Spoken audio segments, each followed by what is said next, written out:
좋은 아침입니다. 아침의 하나알 뉴스 종합 비타민 아침의 매일경제 김은미입니다. 오늘도 꼭 필요한 뉴스만 콕콕 집어서 전해드리겠습니다. 시작해볼까요?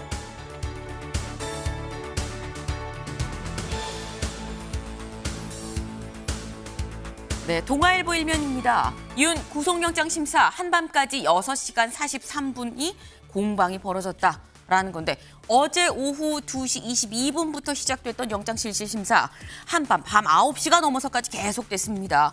그리고 오늘 새벽 2시 7분 네, 이 관련해서 결국 영장이 발부가 됐습니다. 사유는 증거인멸 우려가 있다라는 건데 결국 발부가 됐다라는 거죠. 이에 따라 124일 만에 이제 다시 재구속이 됐는데 이 얘기 잠시 뒤에 대담으로 좀 짚어보겠습니다. 다음 기사 볼까요?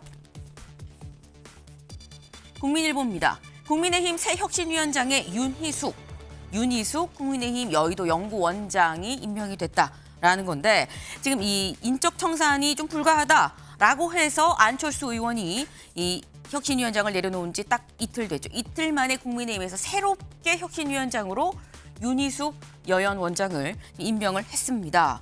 뭐라고 했느냐, 재창당 수준의 혁신안을 마련을 하겠다라고 얘기를 했는데 이 얘기도 저희가 잠시 뒤에 대담으로 좀 짚어보겠습니다. 다음 기사 볼까요? 서울신문입니다. 방위비 100억 달러 청구서 날린 트럼프, 위성락, 통상 안보 패키지로 협상에 대응하겠다라고 얘기했습니다. 트럼프 미국 대통령 어제 백악관 내각회의에서 우리나라를 콕 집어서 이거 방위비 100억 달러는 내야죠 라고 얘기를 했다라는 말씀 어제 저희가 드렸었는데 100억 달러면 우리나라 돈으로 13조 7천억 원이 넘습니다.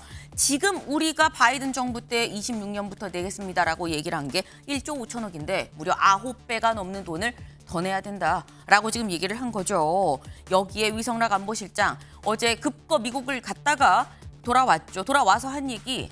통상과 안보 그래서 패키지로 좀 대응을 하기로 했고 내가 관련해서 마코 루비오 이 국무장관이랑 얘기했을 때 공감대를 좀 형성을 했다라고 얘기를 했습니다. 때문에 좀 추가 논의를 기다려볼 필요가 있겠다라는 생각이 좀 드네요. 다음 기사 볼까요?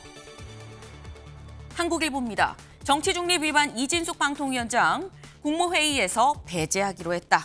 네, 지난 국무회의에서 이재명 대통령으로부터 발언을 좀 자제하세요, 발언하지 마세요 라고 얘기를 들었었던 이진숙 방통위원장. 최종 앞으로 이 열릴 국무회의에서는 아예 그냥 배제하기로 결정했다라는 소식입니다. 이 관련해서 여기 좀 같이 볼까요? 감사원이 주의를 줬음에도 불구하고 개인 입장을 거듭 밝힌 점이 좀 문제가 됐다라는 건데 이재명 대통령이 경고를 발언하지 마세요라고 얘기를 하고 이 자기 정치하면 안 됩니다라고 얘기를 했지만 어제 오전에 저희 방송 중에 말씀드렸죠. SNS에 직접 올려서 자기 정치는 없다라는 글을 다시 한번 반박 글을 올렸습니다. 이게 결국 배제된 결정타가 된 거 아니겠느냐라는 얘기가 나오는데 어제 이 위원장 이 결정 이후에 방통위 기자실을 찾아서 사퇴는 하지 않을 겁니다라는 뜻도 분명히 또 밝혔습니다. 때문에 제2, 제3의 충돌이 또 있을 수도 있겠다라는 생각이 좀 드네요. 다음 기사 볼까요? 중앙일보입니다. 도봉구 3억 오를 때 서초구 20억 뛰었다.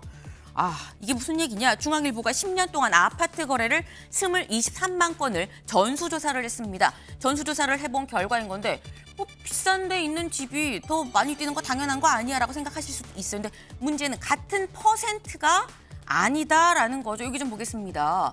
여기 보면 10년간 서울 자치구 아파트 가격 상승폭인데 서초구는 2015년 상반기에 8억대였었죠. 그런데 2025년에는 28억 6천만 원대가 지금 된 겁니다. 반면에 여기 쭉 내려가서 도봉구 볼까요?